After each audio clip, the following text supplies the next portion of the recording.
안녕하세요. 찐중투입니다. 일본 문부과학성 산하과학기술학술정책연구소에서 매년 8월 과학기술지표라는 보고서를 발간하는데요. 지난 8월 9일 과학기술지표 2024가 발간됐습니다. 여기서 과학기술지표라는 것은 한 국가의 과학기술 활동을 연구개발비, 연구개발인재, 고등교육 및 과학기술 인재, 연구개발 아웃풋, 과학기술 및 혁신 등 5개 카테고리로 분류해서 약 160개 지표를 통해 정량적으로 분석해낸 자료입니다. 보고서 분량이 200페이지가 넘는데요. 시간 관계로 그림 10개, 11개 정도만 선택해서 말씀드리겠습니다. 지금부터 끝까지 화면을 보세요. 우선 주요국의 연구개발비 총액 추이부터 보겠습니다. 기간은 1981년부터 2022년까지, 단위는 조엔, 위에서부터 미국, 중국, EU 27개국, 일본, 독일, 한국, 영국, 프랑스. 연구개발비 총액의 늘어나는 속도는 각각 다르지만 대부분 국가의 연구개발비 총액이 늘어난 추세였는데요. 하지만 유독 이 빨간색 일본만 지난 10여 년 동안 연구개발비 총액은 조금 늘어났지만 거의 횡보세라는 걸 볼 수 있습니다. 연구개발비 총액이 늘어나는 속도는 경사도를 보면 중국이 가장 가파르웠고 미국 그리고 EU 27개국. 이어서 GDP 대비 연구개발비 총액 비율을 보면 높은 순으로 한국, 일본, 미국, 독일, 영국, 중국, EU 27개국인데요. 여기서 한국의 GDP 대비 연구개발비 총액 비율이 가장 가파롭게 올라오면서 눈에 띄는데요. GDP 대비 연구개발비 비율이 높다는 것은 한편으로는 좋게 해석할 수도 있지만 또 다른 한편으로는 지난 몇 년간 한국의 경제지표와 산업 경쟁력 등을 고려하면 결과적으로는 연구개발비의 증가에 비해 GDP가 그만큼 성장하지 못했다고도 해석할 수도 있겠습니다. 즉 투자한 만큼 산출이 부족하다는 거죠. 이 보고서에서는 이 그림에 대해 결과 위주로만 나열했지 한국의 이 상황에 대해서는 구체적으로 분석하지 않았는데요.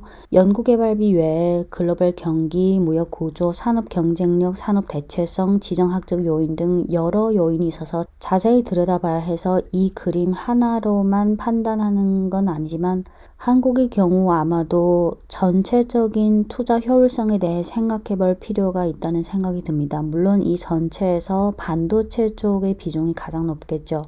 다음 그림은 주요국의 연구자 수 추이입니다. 단위는 만명, 연구자 수 많은 순으로 중국, EU 27개국, 미국, 일본, 한국, 독일, 프랑스, 영국.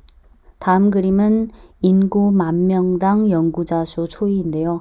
한국이 가장 많고 그 다음이 일본, 독일, 미국, 프랑스, EU, 중국. 다음 그림은 노동인구 만명당 연구자 수 추이.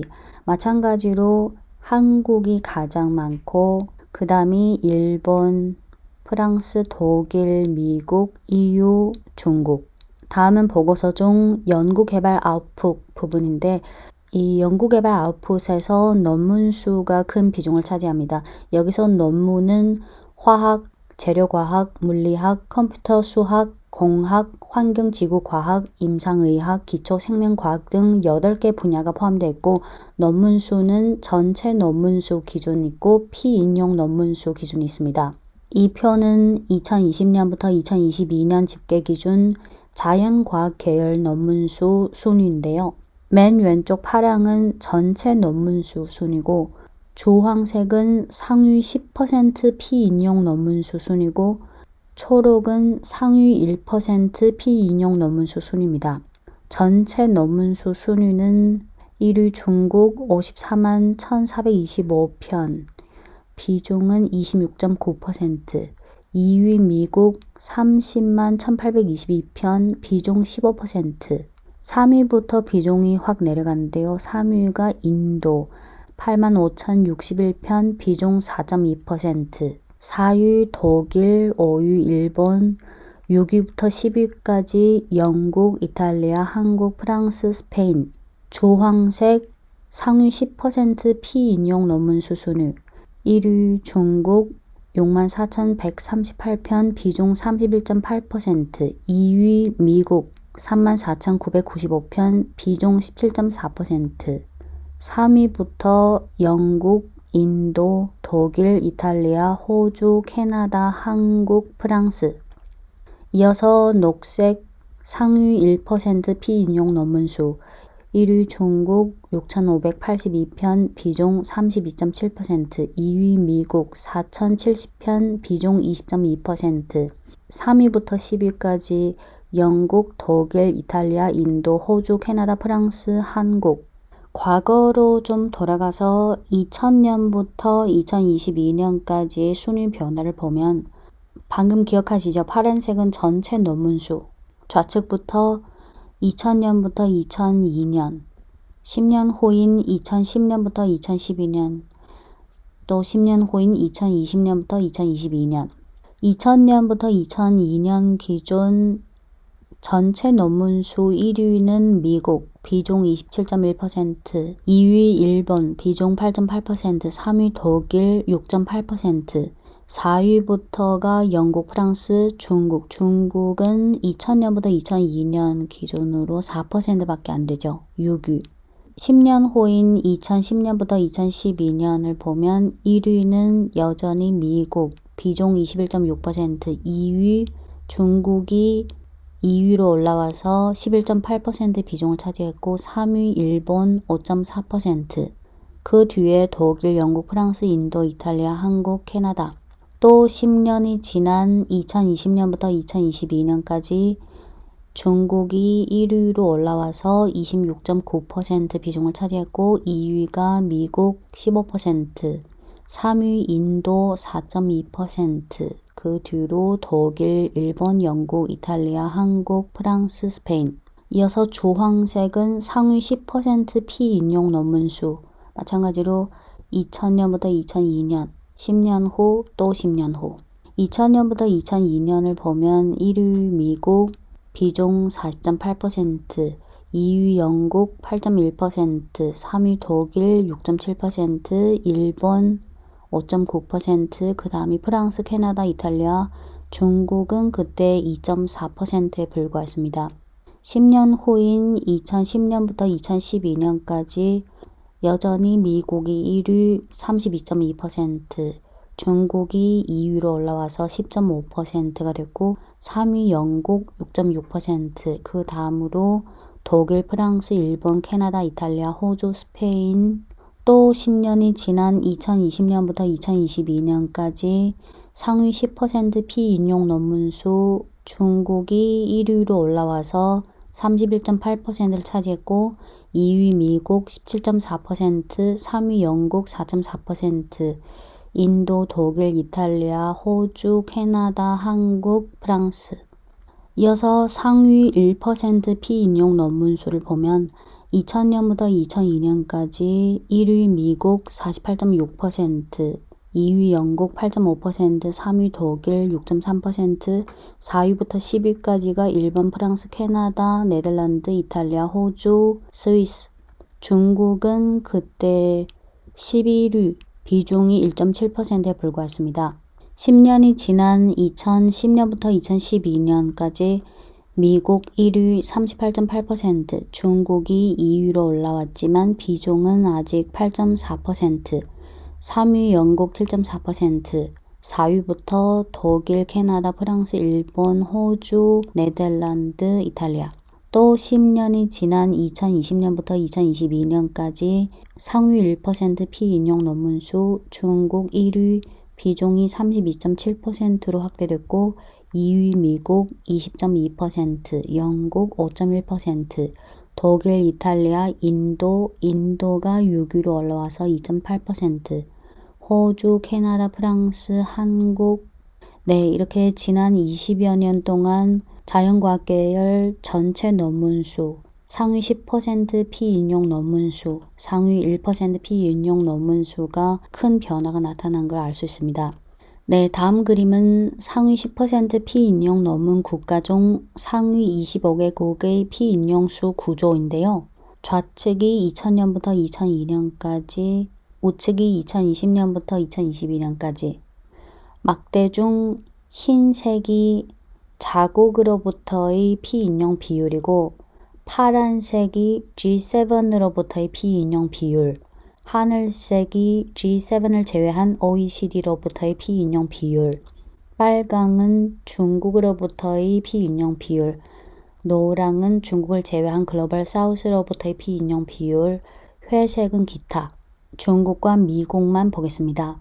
2000년부터 2002년 중국 논문 중 중국 자국으로부터의 피인용 비율이 40%, G7으로부터의 피인용 비율 28%, G7을 제외한 OECD로부터의 피인용 비율 15%, 중국을 제외한 글로벌 사우스로부터의 피인용 비율 14%.